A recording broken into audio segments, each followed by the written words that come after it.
With my husband gone, my daughter-in-law ordered me to grieve, pack, and leave for good at dinner. My son just smiled. This house was never yours anyway. I left silently. The next day, I went to the bank again.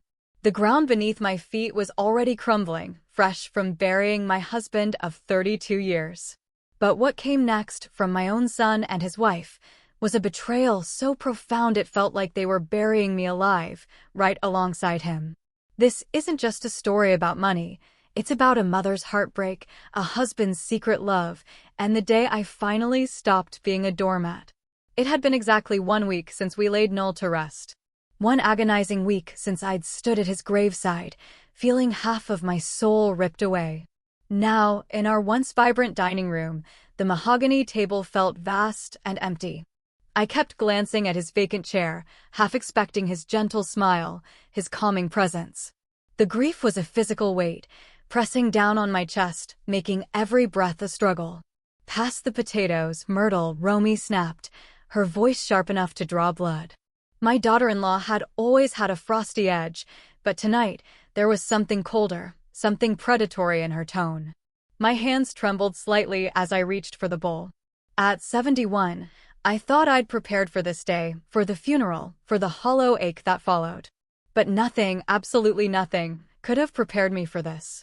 My 43-year-old son, Wade, sat between us, a referee who'd already chosen his side. He hadn't met my eyes all evening, his gaze fixed on Romy, his wife of 15 years. The son who once crawled into my lap for comfort now acted like I was invisible. "The service was beautiful, wasn't it?" I offered, trying to puncture the suffocating silence. "Your father would have loved seeing so many people there." Romy set down her fork with deliberate precision, the clink echoing in the quiet room. "Yes, well, that's actually what we need to discuss with you, Myrtle." A cold dread clenched my stomach. I looked from Romy's calculating eyes to Wade's averted gaze, searching for any flicker of warmth, any sign of shared grief. I found none. "What do you mean?" I asked, my voice barely a whisper, even though a part of me already knew. Romy straightened in her chair, adopting that familiar, intimidating posture she used for ultimatums. I'd seen it before, when Wade's visits became less frequent, when family traditions were abruptly rewritten to suit her preferences. "Wade and I have been talking," she began, her voice dripping with that false sweetness she reserved for when she wanted something. "Now that Noel is gone, this house is going to be too much for you to handle alone." I blinked, completely bewildered. "Too much? I've managed this house for over 30 years. I know every creaky floorboard, every temperamental faucet."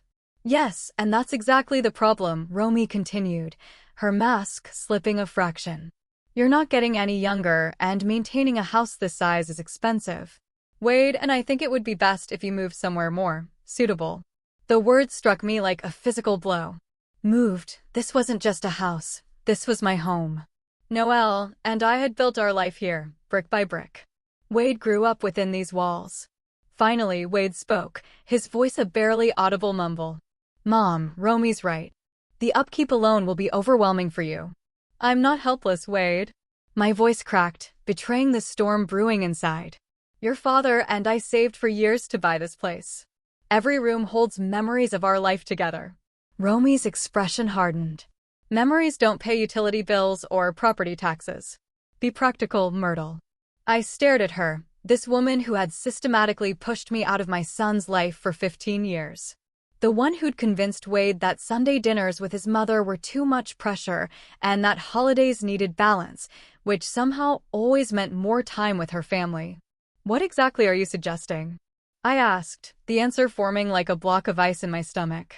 "We think you should look into one of those nice senior communities," Romy said, as if she were bestowing a great kindness. "Somewhere with activities and people your own age. It would be so much better for you than rattling around in this big, empty house." I turned to Wade, desperately hoping for a flicker of dissent, a sign that he hadn't completely abandoned me. "Wade, you really think I should sell the house where you grew up? Where your father and I—" "It makes sense, Mom," he interrupted, still refusing to meet my eyes. "And, honestly, Romy and I could use the space. We've been talking about expanding our family. And this house has so much potential. The full, horrifying meaning of his words crashed over me. They didn't just want me gone, they wanted my house. The home Noel and I had lovingly restored, room by room, over 3 decades. Now that the sorrow of his death had settled, they wanted me to live my grief, pack my bags, and never come back. Romy's voice suddenly lost all pretense of civility.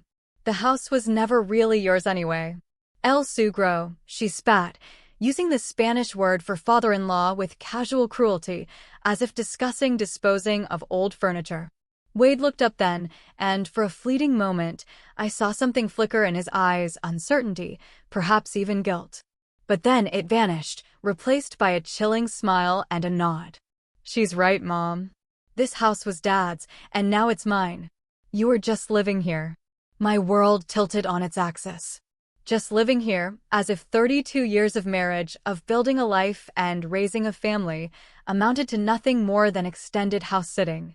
I see, I said quietly, my voice steadier than I felt. Inside, something was breaking apart, not just my heart, but my understanding of who my son was, who my family was. I stood slowly, my legs feeling like jelly. I'll need some time, I said. 2 weeks. Romy cut me off. That should be plenty of time to find somewhere suitable and arrange for movers. 2 weeks, not 2 months. Not even a reasonable timeline to grieve and plan.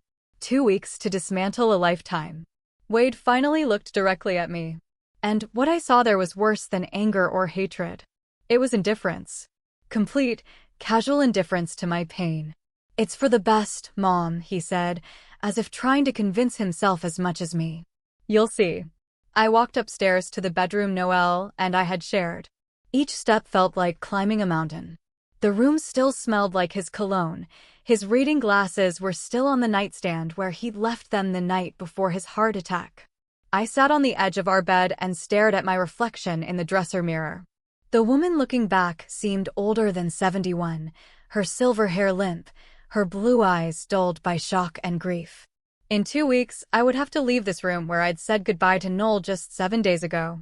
I would have to pack up 32 years of marriage into boxes and surrender it all to a son who just told me I'd never really belonged here anyway.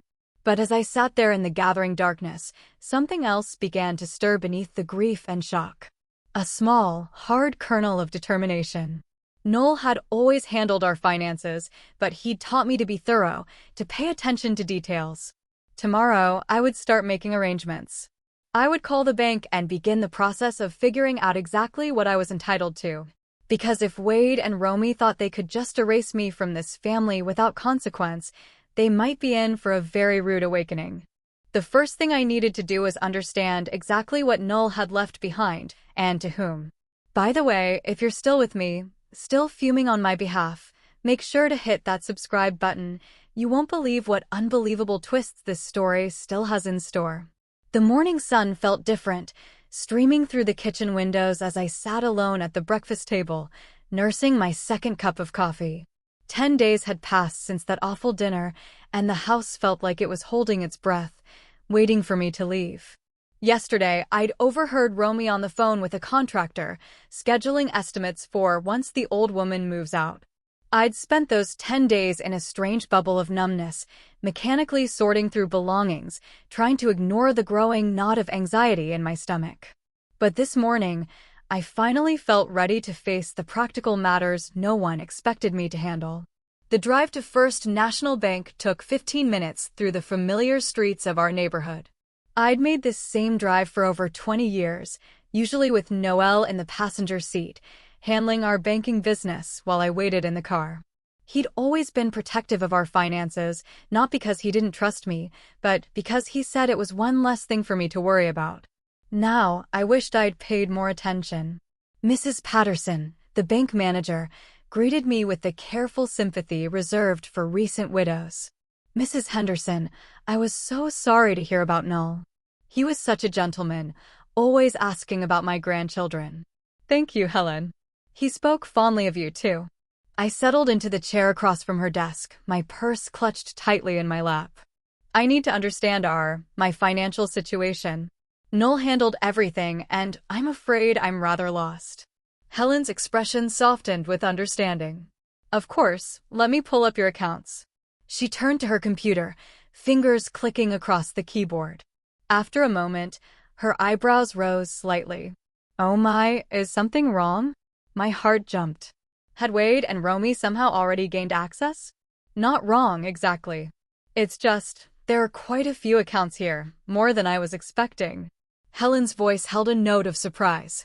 Let me start with the joint checking account you and Noel used for household expenses. She printed out a statement and slid it across the desk.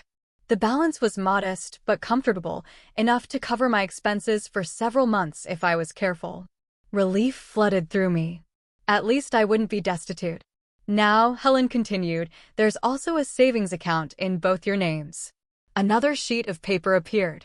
This balance was significantly larger, enough to sustain me for years if necessary. That's wonderful, I said, feeling some of the tension leave my shoulders. Noel was always careful about saving. Yes, he was very methodical, Helen agreed, but she was still frowning at her screen. Mrs. Henderson, I'm seeing several other accounts here that I need to verify. Some appear to be in your name only. When was the last time you reviewed your complete financial portfolio with Noel? My name only? I echoed, confused. That doesn't sound right. Noel managed all our finances. Helen's fingers flew over the keyboard again. According to our records, there are 4 additional accounts. 2 CDs, a money market account, and this is interesting, a trust account that was established 5 years ago. My head began to spin. I don't understand. Noel never mentioned any of this to me. May I ask, did your husband ever express concerns about your family situation? Sometimes clients establish separate accounts as a form of protection. The question caught me off guard. Protection from what? I'm not sure what you mean. Helen hesitated, clearly choosing her words carefully. Sometimes when clients have complex family dynamics, perhaps concerns about inheritance disputes or external pressures, they take steps to ensure their spouse's financial security. I thought about Noel's behavior over the past few years. How he'd started asking pointed questions about Romy's spending habits. How he'd grown quiet whenever Wade mentioned their financial struggles. How he'd insisted on handling all our banking personally, never allowing Wade to accompany him, even when our son offered. Can you tell me about these other accounts? I asked, my voice barely above a whisper. Helen printed several more pages. The first CD has been rolling over annually for 7 years. The second was opened 3 years ago. The money market account has been receiving automatic transfers from your joint checking account. Small amounts, $50 here and there, but over time, she handed me the statements. The numbers swam in front of my eyes. These weren't modest emergency funds. These were substantial amounts of money. Enough to buy a house. Enough to live comfortably for decades. How is this possible? I asked. I never signed anything. Actually, you did, Helen said gently, pulling out a file folder. Your signatures are on all the paperwork. It appears Noel brought you in to sign documents, probably telling you they were routine banking updates or insurance forms. I stared at the paper she showed me. There was my signature, dated and witnessed, on forms I didn't remember signing. But looking at the dates, I could place some of them. The day we'd come in to update our address after the house numbers changed. The time we'd switched to a new type of checking account. He never told me what I was really signing, I whispered. It's not uncommon, Helen said carefully. Some spouses prefer to handle the details to avoid causing stress or confusion.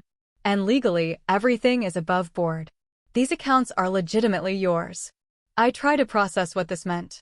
While Wade and Romy were measuring my kitchen and planning their renovations, while they were treating me like a burden to be disposed of, I had resources they knew nothing about. There's one more thing, Helen said, her voice even more cautious now. The trust account I mentioned, it's been receiving transfers from a business account for the past 5 years. The Henderson Construction Trust. I believe that was your husband's company. Yes, but Noel sold the business when he retired. Wade said the money from the sale was barely enough to pay off debts. Helen consulted her screen again. According to our records, the business account is still active. There have been regular deposits and then transfers to your trust account. Mrs. Henderson, I think you need to speak with the business accountant. There may be more to your financial picture than you realize. I left the bank in a daze, my purse heavy with account statements and printouts. Instead of driving straight home, I pulled into the parking lot of a small cafe and sat in my car, reading through everything Helen had given me. The numbers didn't lie.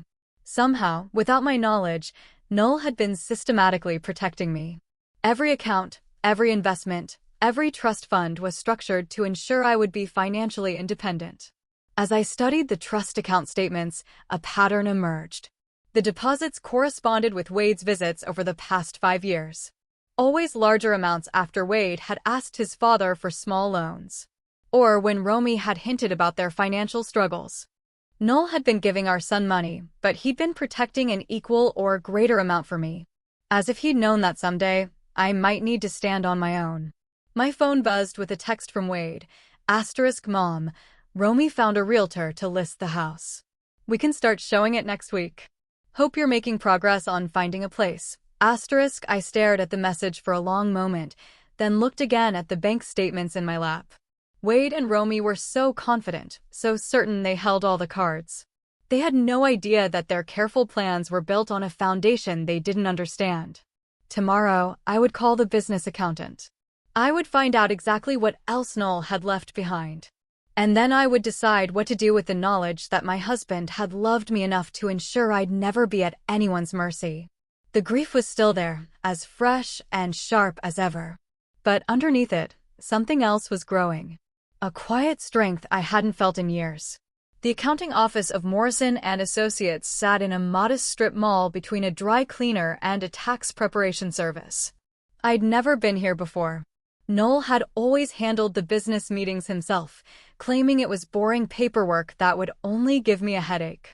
Now I understood he'd been protecting me from more than just tedium.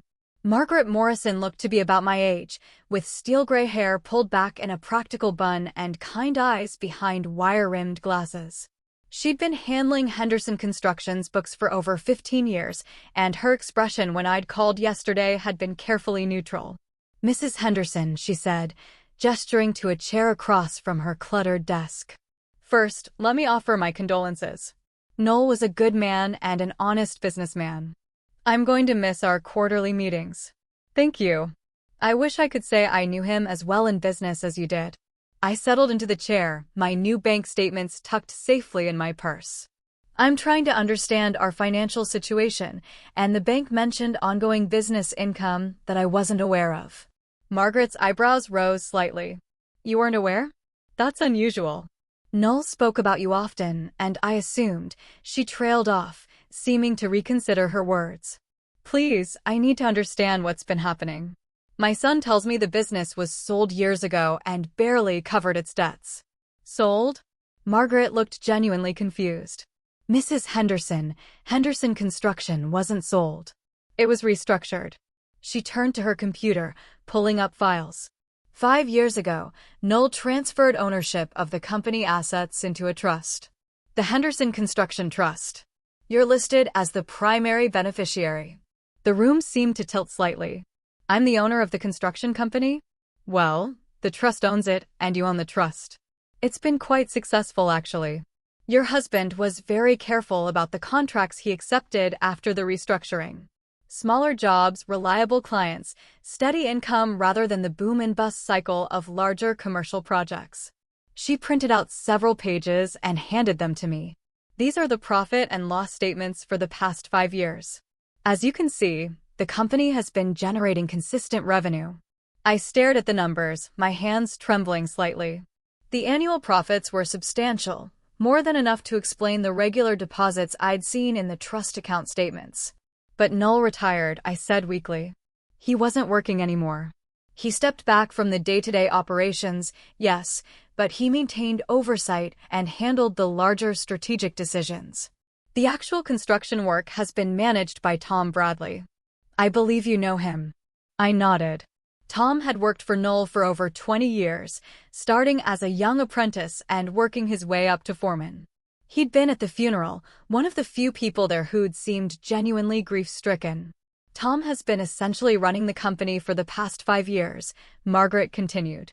Noel structured it so that Tom receives a percentage of the profits as a performance bonus, which has kept him motivated and loyal.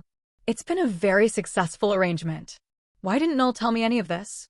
The question came out as barely a whisper. Margaret hesitated, clearly uncomfortable. Mrs. Henderson, this might not be my place to say, but Noel was concerned about family pressures. He mentioned that your son had been struggling financially and that his wife had expensive tastes. Noel worried that if the family knew about the continued business income, there would be expectations and demands that might compromise your future security.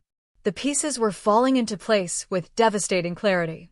Every time Wade had asked his father for a loan, every time Romy had made comments about how comfortable we seemed, Noel had been calculating how to help our son without sacrificing my future independence. He was protecting me, I said, the words heavy with realization.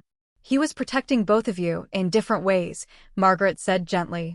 The loans he made to Wade over the years were substantial, but they came from the business operating account, not from your personal assets, and he was very careful to document everything properly. She pulled out another file folder. These are copies of all the loan agreements between the business and your son. Noel insisted on treating them as formal business transactions with payment schedules and interest rates. I opened the folder with shaking hands.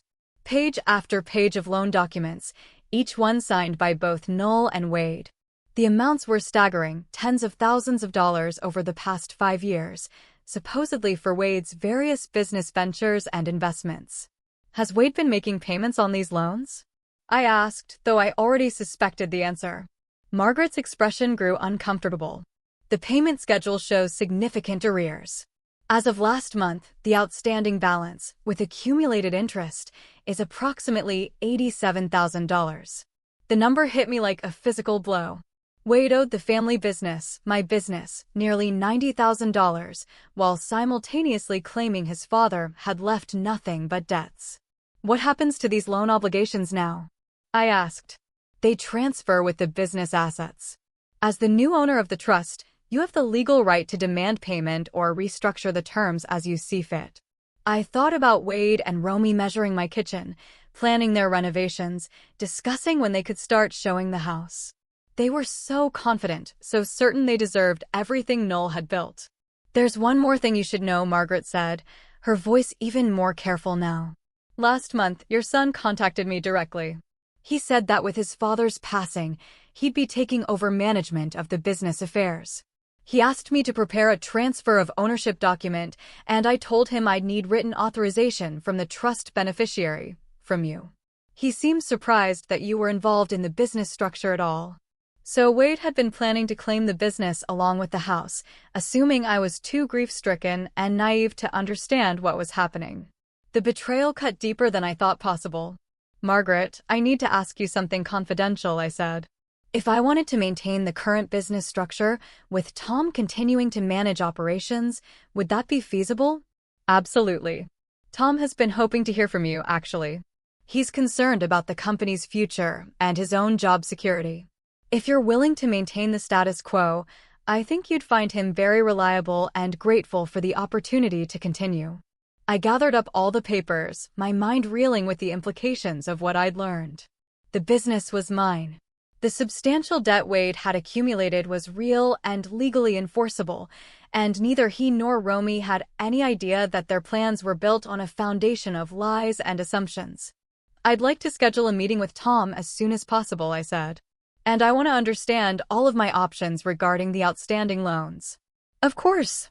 Shall I call Tom this afternoon? Yes, please. And Margaret, I'd appreciate it if this conversation remained confidential for now. Absolutely. Client confidentiality is sacred in this business.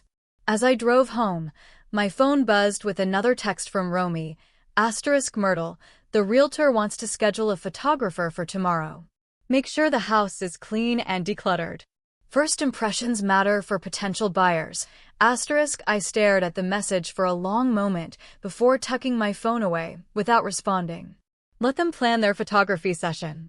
Let them imagine their future in my house, spending money they thought they'd inherited.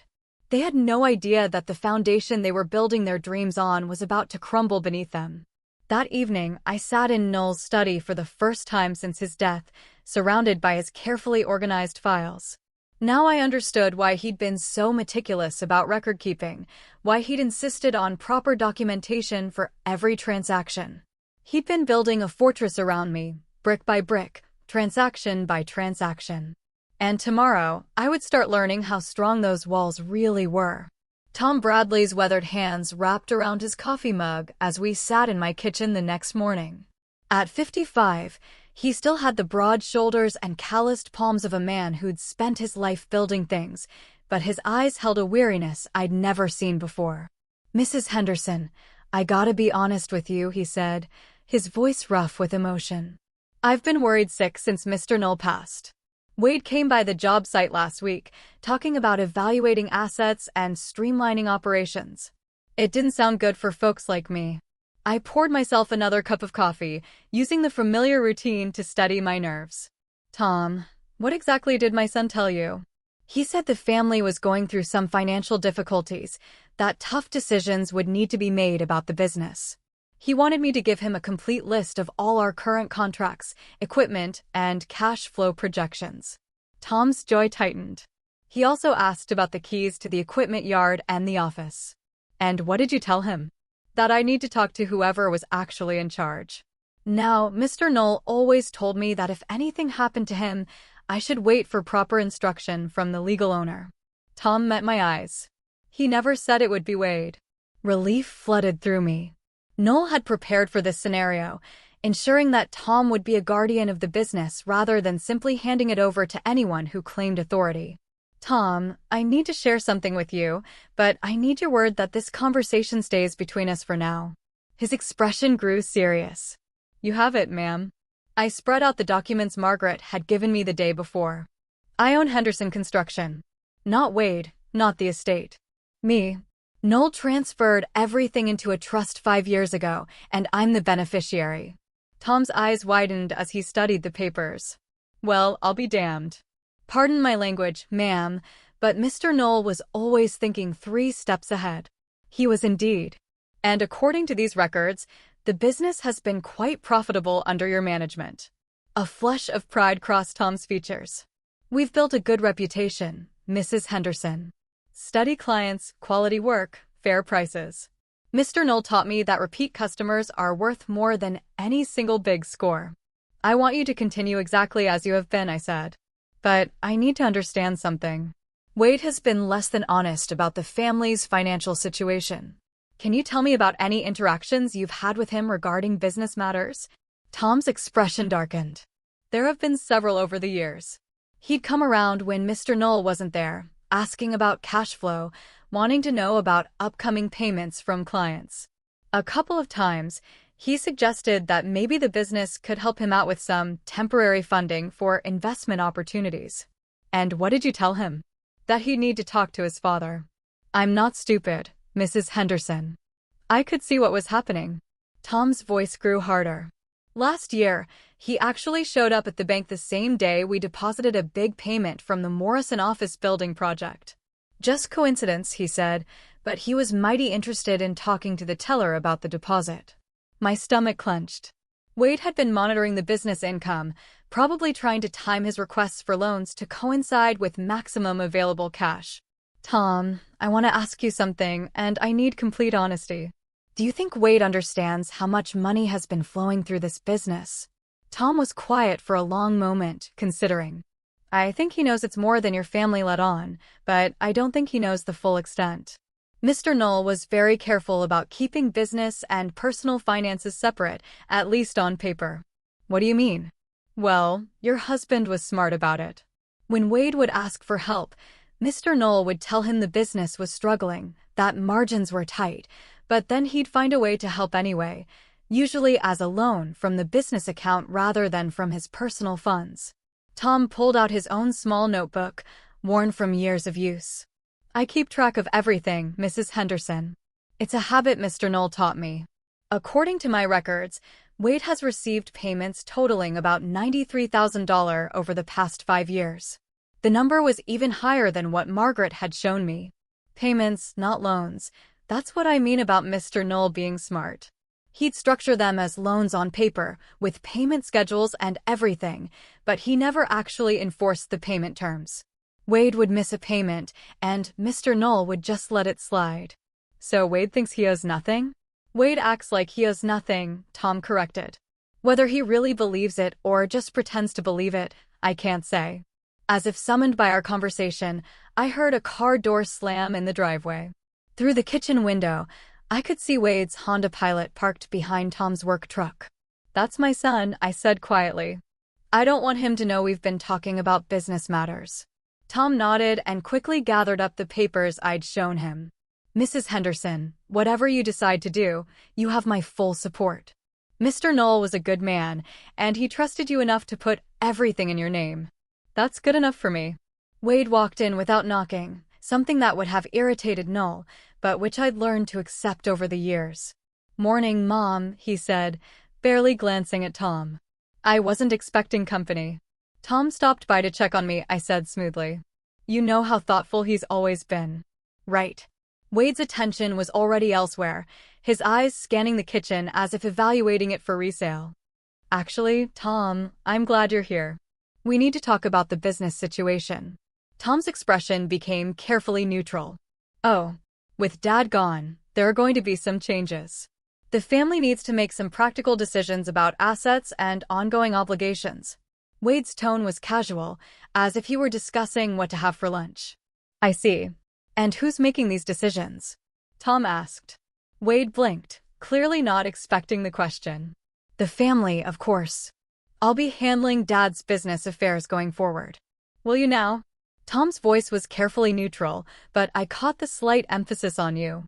"Mom, you might want to make some fresh coffee," Wade said, dismissing me as he always had when important conversations were taking place. "Tom and I need to discuss some technical details." But I didn't move. For the first time in years, I stood my ground. "I'll stay, thank you. This is my kitchen, and Tom is my guest." Wade looked surprised, but shrugged.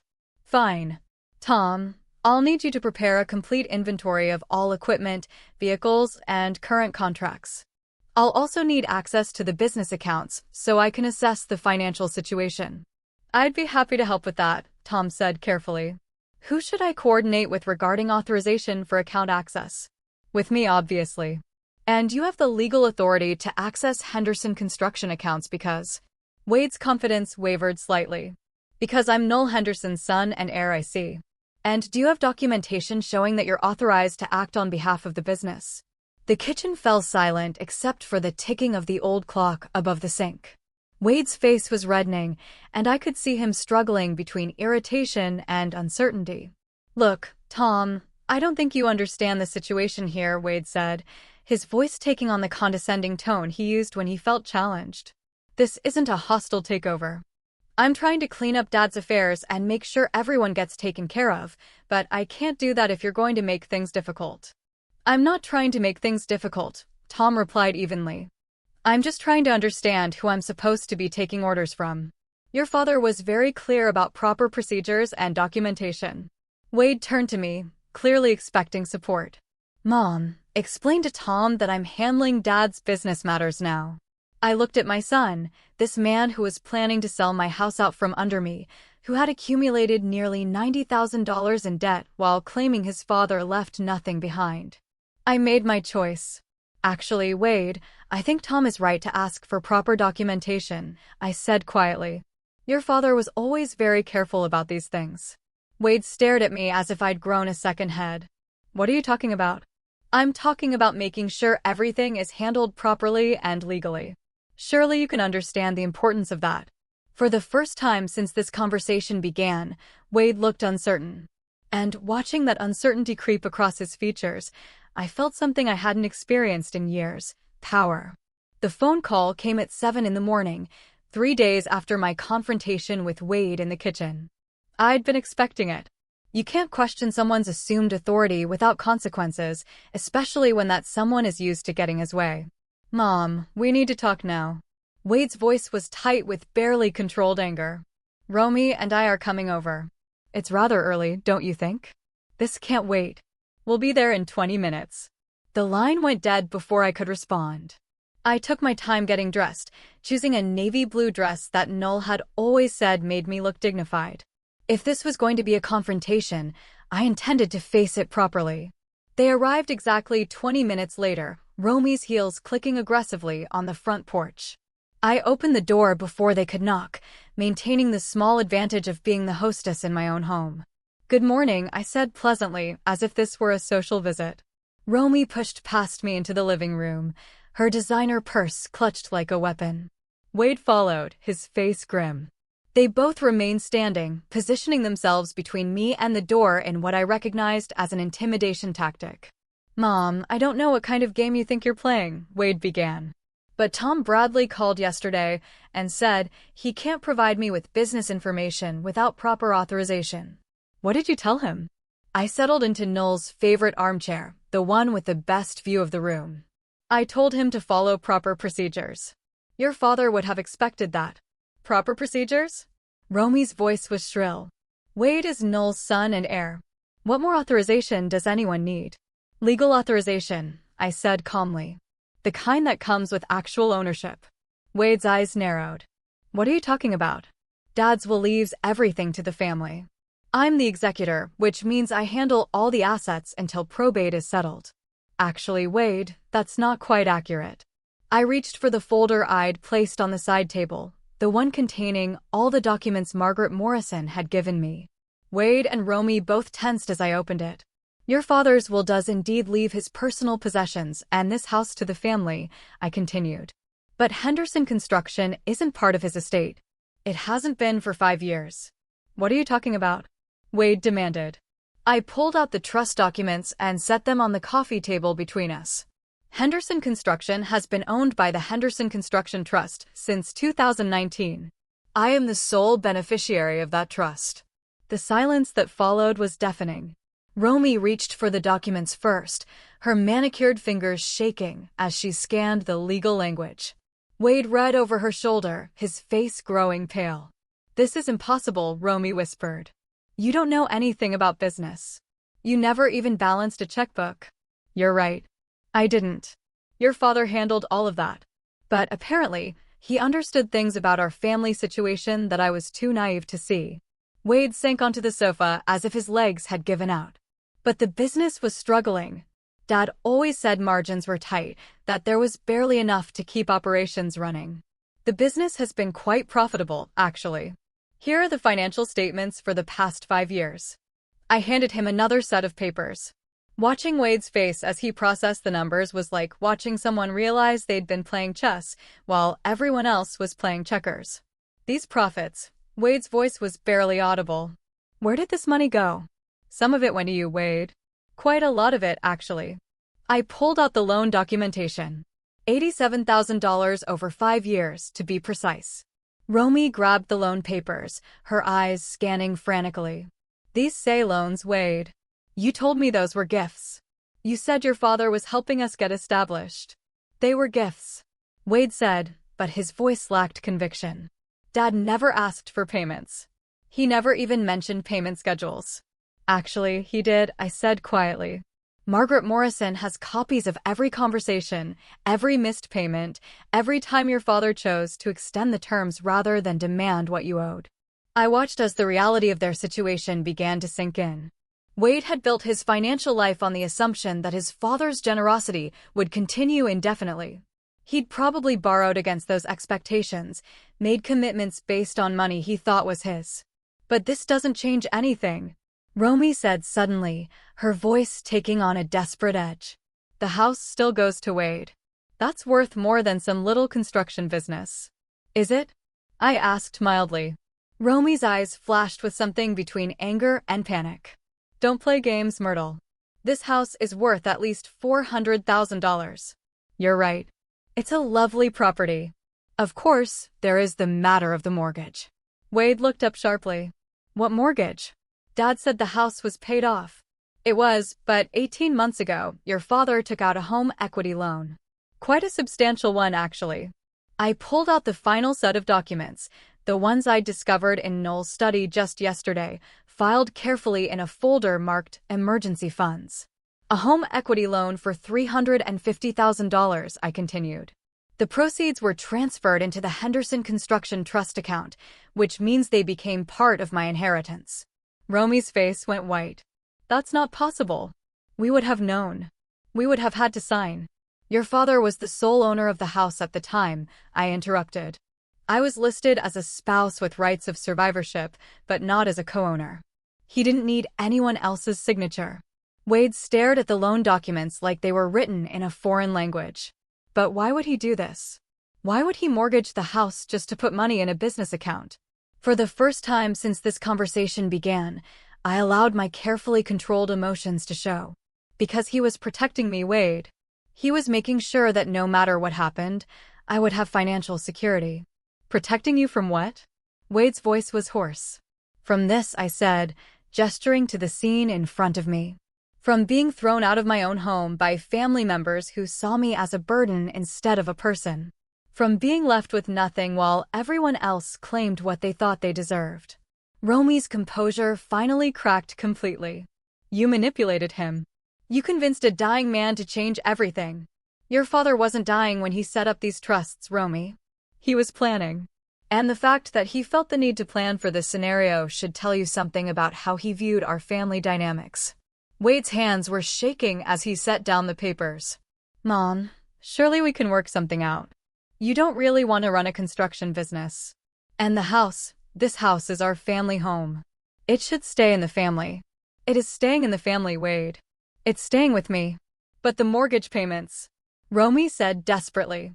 How will you afford the mortgage payments? The same way your father intended, with income from Henderson Construction. Tom Bradley assures me the business is quite stable. And Margaret Morrison says the cash flow will easily cover the loan payments, with plenty left over for my living expenses. I stood up, smoothing my dress. Now, I believe you mentioned something about moving out. I think that's still an excellent idea.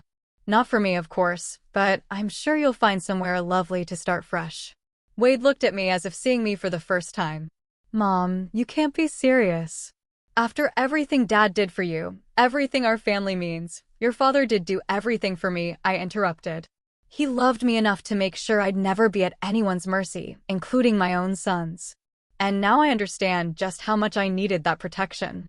Romy was already at the door, her face twisted with rage and disbelief. This isn't over, Myrtle. We'll fight this. We'll contest everything. You're welcome to try, I said calmly. But you should know that everything your father did was completely legal and properly documented. Margaret Morrison is very thorough, and she's already provided copies of all relevant documents to my attorney. Wade paused at the door, his expression a mixture of confusion and hurt. I don't understand, Mom. Why are you doing this to us? I'm not doing anything to you, Wade. I'm simply refusing to let you do it to me. After they left, I sat alone in the sudden quiet of my house, and felt something I hadn't experienced in decades. For the first time since I was a young woman, I was completely financially independent. I owed nothing to anyone, and no one could take away what I had. Noel had given me more than money. He'd given me freedom. 6 months later, I stood on the deck of my new oceanfront cottage, watching the morning sun paint golden streaks across the Pacific. The sound of waves against the rocks below had become my daily symphony, replacing the familiar creaks and settling sounds of the old house. The cottage in Mendocino was smaller than the family home, but it was entirely mine. Every piece of furniture, every decorative choice, every room reflected my taste rather than compromises made over 32 years of marriage. I discovered, to my surprise, that I had excellent taste when nobody else was offering opinions. Henderson Construction continued to thrive under Tom Bradley's management. He called every Friday afternoon to update me on current projects and upcoming contracts, and quarterly profits were deposited directly into my account. I'd kept my promise to maintain the business exactly as Noel had structured it, and everyone involved seemed happier for the stability. The cottage had been an unexpected discovery. While researching properties in coastal California, I'd learned that Noel had purchased it 3 years ago through the construction trust. Margaret Morrison had found the deed while organizing business assets, along with a note in Noel's handwriting, for Myrtle's retirement, when she's ready for ocean air and no schedule but her own. Even in death, my husband was still taking care of me. This morning was special, though. My lawyer was coming by to finalize the last piece of business from my old life. Wade and Romy had indeed tried to contest the trust arrangements, hiring an expensive attorney who specialized in elder law and financial exploitation cases. It hadn't gone well for them. The investigation had revealed that not only were all of Noel's financial arrangements completely legal and properly executed, but Wade's debt to the business was actually larger than anyone had initially calculated. Interest and penalties brought the total to just over $96,000. The doorbell rang at exactly 10 o'clock. James Patterson, no relation to Helen from the bank, was a precise man who believed punctuality reflected character. He'd been representing me since this whole mess began, and his calm competence had been invaluable during the more stressful moments. "Good morning, Myrtle," he said, settling into the comfortable chair by the window that had become his usual spot during our meetings. "I have the final settlement agreement for your review." I poured coffee from the French press I'd learned to use, another small freedom in my new life, and sat across from him. "How did they take the final terms?" James's expression suggested controlled amusement. "About as well as you'd expect." After 6 months of legal wrangling, Wade and Romy had agreed to terms that acknowledged the full debt and established a payment plan that would take them 8 years to complete, assuming they never missed a payment. "They tried once more to negotiate a family forgiveness clause," James continued. "Wade actually broke down in the final meeting, claiming that you were destroying your relationship with your only son over money." "And what did you tell them?"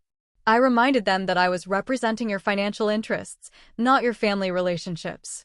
Though I may have mentioned that most mothers don't have to sue their children to collect legitimate debts. The settlement also included a provision that particularly satisfied me. If Wade and Romy defaulted on payments, the business could legally garnish Wade's wages and place liens on any property they purchased.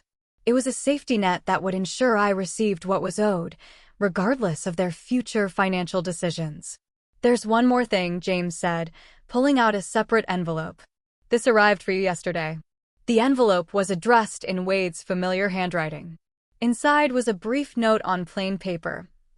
"Mom, I know you probably won't forgive me for fighting you on this, but I wanted you to know that I finally understand what Dad was doing. It took losing almost everything for me to see how much I'd taken for granted. Romy and I are getting marriage counseling, and I'm working 2 jobs to meet the payment schedule. I'm hoping that someday you might be willing to talk to me again. I'm sorry for everything, Wade." I folded the letter carefully and set it aside. The apology was genuine, I could tell, but it was also 6 months too late, and motivated by consequences rather than conscience. "Any response you'd like me to convey?" James asked. "No. If Wade wants to rebuild a relationship with me, he can do it the same way he'll pay off his debt, gradually, consistently, and over time." After James left, I took my coffee out to the deck and read Wade's letter again. The grief was still there. Not just for Noel, but for the son I'd thought I'd raised, and the family relationships I'd believed were real. But underneath the sadness was something stronger. A deep satisfaction that I'd stood up for myself when it mattered most. My phone rang, interrupting my thoughts. The caller ID showed a number I didn't recognize, but something about it seemed familiar. "Hello, Mrs. Henderson. This is Linda Morrison, Margaret's daughter. I hope you don't mind me calling." I did remember Linda, a nurse who worked at the regional hospital. Margaret had mentioned her occasionally during our meetings. "Of course not, dear. How can I help you?" "Well, it's actually how you might help us. Mom told me about your situation, about how you had to rebuild your life after family difficulties. I'm starting a support group for women who've had to deal with financial manipulation by family members, and I wondered if you might be willing to share your experience." The request caught me off guard. I'm not sure I'd know what to say. You'd be surprised how many women find themselves in similar situations. Adult children who feel entitled to their parents' assets. Spouses who hide financial information. Family members who mistake kindness for weakness. Your story could help other women understand their rights and find the courage to protect themselves. I thought about this for a moment, watching a pelican dive for fish in the bay below. 6 months ago, I'd been a grieving widow facing homelessness at the hands of my own son. Today, I was financially independent, living exactly where I wanted to live, accountable to no one but myself. When would you like me to speak? I asked. Really? You'll do it. I think I will, but not about revenge or legal battles. I want to talk about the difference between being a loving family member and being a doormat. About the importance of understanding your own financial situation, about the gift Noel gave me when he protected my future, even from our own son. We scheduled the speaking engagement for the following month. After hanging up, I realized that helping other women navigate similar situations felt like a purpose, a way to honor both Noel's protection and my own hard-won independence. That evening, I did something I'd started doing every night since moving to the cottage. I sat on my deck with a glass of wine and watched the sunset, taking time to appreciate the simple fact that this view, this peace, this freedom, was entirely mine. No one could take it away from me. No one could vote me out of my own life. No one could decide I was disposable. The cottage was quiet except for the ocean's rhythm and the distant call of seabirds settling in for the night.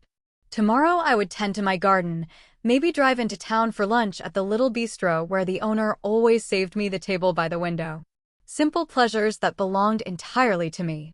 As the last light faded from the sky, I raised my glass in a silent toast to Noel, wherever he was. He'd loved me enough to ensure I'd never be helpless, never be dependent on the mercy of people who saw me as expendable. And he'd loved me enough to make sure that when the test came, I'd have everything I needed to pass it. The ocean continued its eternal conversation with the shore, and I sat in my own home, on my own deck, living my own life, finally understanding what freedom really meant. It meant never again having to beg for a place at a table that should have been mine by right. It meant peace. Now, I'm curious about you who listened to my story. What would you do if you were in my place? Have you ever been through something similar, a betrayal by someone you thought you could trust? Tell me what you think in the comments below. I really want to know. And if you enjoyed this story, please hit that subscribe button to hear more powerful narratives and lessons learned. Thank you for watching until the very end.